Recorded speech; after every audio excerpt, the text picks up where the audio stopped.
Merhabalar. Bugün tavuk pilav tarifinin farklı bir varyasyonunu sizlerle paylaşacağım.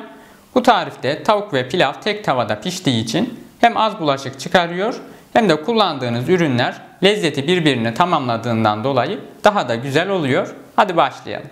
Bu vereceğim tarifte sadece bir tava kullanıyoruz. Hem oldukça pratik hem de lezzetli bir tarif oluyor. İlk önce ocağı orta ateşte açıyorum. Ve bir miktar ayçiçek yağı ekliyorum. Hem tavanın hem de yağın ısınmasını bekliyoruz. Tava ısınınca kullanacağımız eti küçük küçük kuşbaşı şeklinde doğrayıp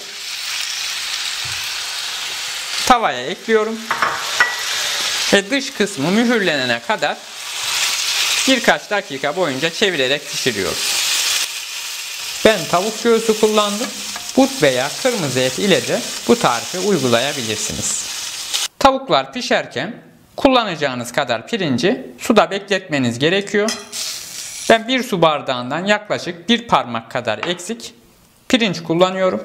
Pirincin nişastası çıkana kadar soğuk suda bekletiyoruz.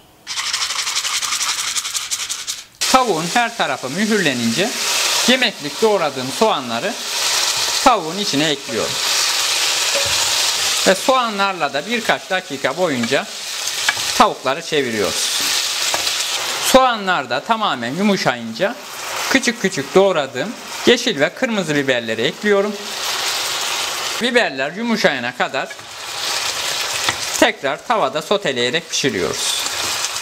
Biberleri 1-2 tur çevirince tamamen yumuşamaları için birkaç dakikalığına kapak kapatabilirsiniz. Biberler tamamen yumuşadı.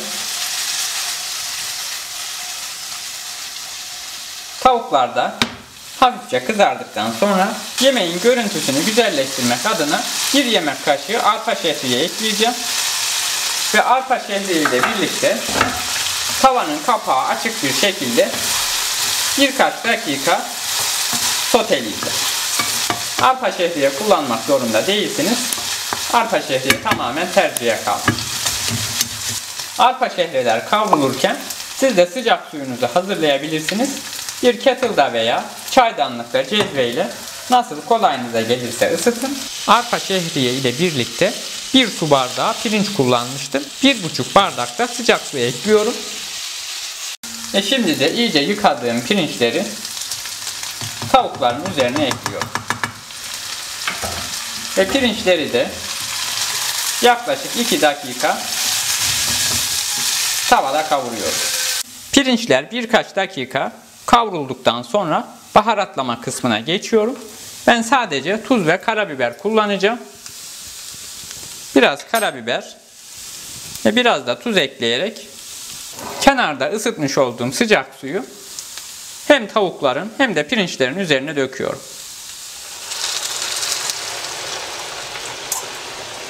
Üzerine bir parça da tereyağı ekleyerek tıpkı pirinç pilavı pişirir gibi demleyerek pişireceğiz.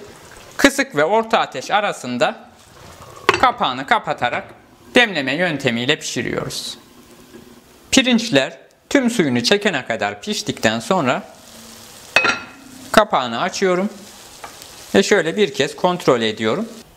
Tüm suyu çekince ocağı kapatıp üzerine kağıt havlu kapatıyorum. En az 15 dakikada bu şekilde bekletiyoruz. Ve tavuk pilav hazır. Şöyle yakından tavukları, pirinçleri de sizlere göstereyim. Tane tane pişmiş. Hem az bulaşık çıkaran hem de sebzenin, tavuğun tüm lezzeti tek tavada piştiği için daha lezzetli bir tavuk pilav tarifi oldu. Diğer videolarıma da göz atmayı unutmayın. Deneyecek herkese şimdiden afiyet olsun.